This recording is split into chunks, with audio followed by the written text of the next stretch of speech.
Alright, I saw a lot of Draw My Life stories on YouTube and I thought they were all pretty exciting, so I wanted to do something similar myself, but at the same time different for here at Tomorrow Won't Suck. So what I have is a Tomorrow Won't Suck special presentation of Draw My Movie Review.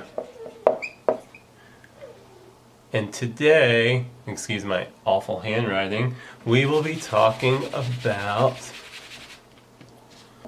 Oz the Great and Powerful.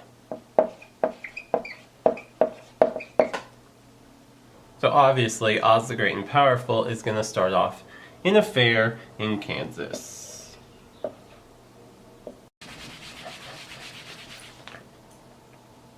Then you zoom in to see Oz working over some poor country girl with his charms. And because James Franco is so dreamy, all the girls can't help but fall in love with him. He gives her this music box that he says is from his grandmother, and she would have wanted her to have it.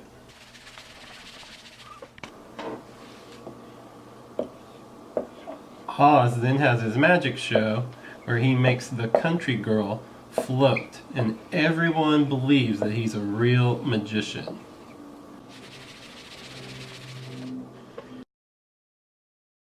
Well, there's a little handicapped girl in the audience who believes in him so much that she begs him to use his powers and make her walk again. He obviously cannot do that and is booed off the stage.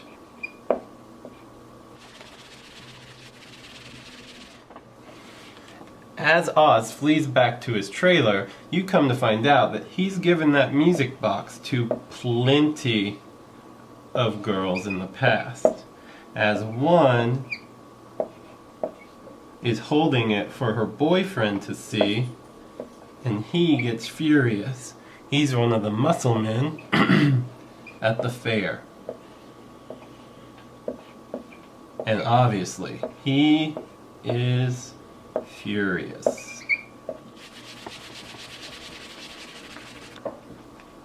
The muscle man chases Oz through the fair and onto Oz's balloon, where Oz then makes an escape. And you guessed it, his hot air balloon flies right into a twister.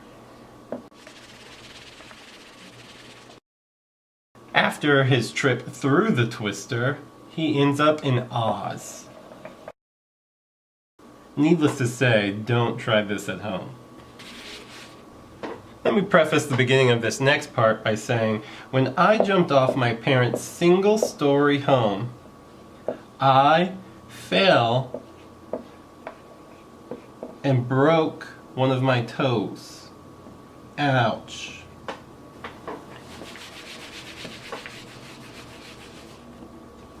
Oz, however, after falling out of the sky, wakes up completely unharmed and finds himself with a beautiful woman who has a hat that's much larger than his.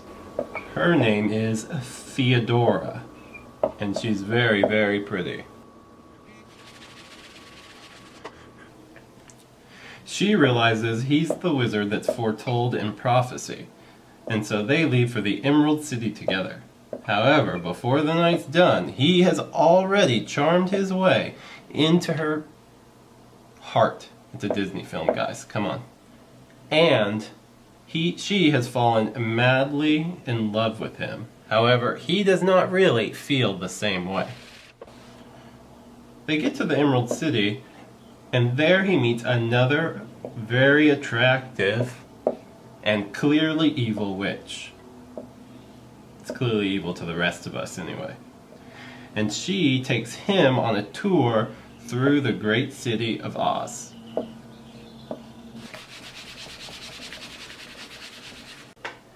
They soon find themselves at the dark forest where the Wicked Witch lives, after making a quick pit stop to pick up a little China doll, who should be incredibly effective at fighting powerful witches. They find the Wicked Witch and steal her magic wand. However, they quickly learn that she actually isn't evil at all. Shocker! Evanora learns about this from her magic crystal ball and sends her army and evil flying baboons after them. It should be clear to all the residents of the Emerald City who the Wicked Witch is at this point, because most good witches, I assume, don't have armies of evil flying baboons.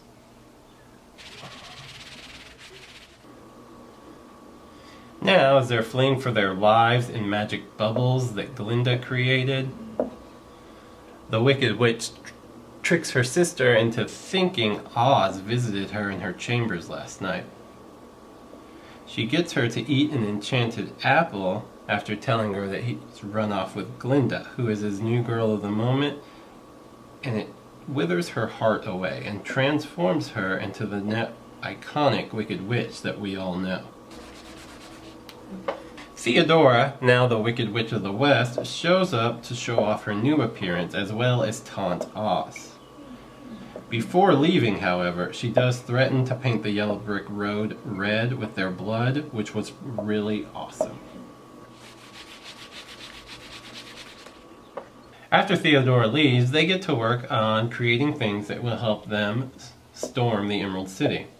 I just want to point out, though, that they don't make any actual weapons. No guns, no swords, no catapults. None of the customary things that would be used in storming a castle. However, they do make scarecrows, fireworks, a projector, and a smoke machine. During the initial attack / diversion on the Emerald City with the scarecrows, Glinda is captured. Surprise! I guess what's even more surprising is that the diversion was actually successful, and the others were able to get inside the Emerald City. Glinda is then tortured in front of all the residents of Oz by lightning. Gzz, gzz, gzz. Then, with the power of the projector and the smoke machine, we get to witness the incredible illusion that was used on Dorothy and crew, seeing Oz as just a powerful floating head in smoke and fire. He then begins to rain down the power of the stars on the witches, who then run scared. These witches, who are capable of many things, including shooting fireballs and lightning bolts, run scared. Really? If I was them, I would have just threatened to fry up a bunch of the residents until he stopped. Our Green Witch leaves the Emerald City. That leaves Glinda and Evanora inside to fight it out. Glinda blasts her through a window, which is awesome because it's the only bit of fighting in the movie. She does live.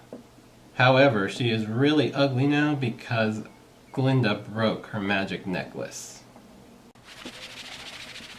That's basically the end of the movie. Oz gives some gifts to his friends, him and Glinda make out, and I just want to point out that he is the jerk that created the Wicked Witch in the first place. All in all, it was an okay movie. I took Drake to see it and he really enjoyed it, which made it better for me. And so now if I could give it a review, if I had to rate it, I would rate it 3 Samurai Bunnies out of 5. Because I had Drake with me, and I enjoyed The Wizard of Oz when I was growing up.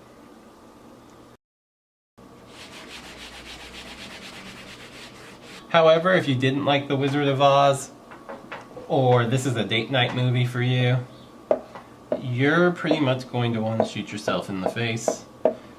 Because probably your only redeeming quality in going to see this movie is Mila Kunis, and she gets extremely ugly about halfway through. Again guys, thanks for watching.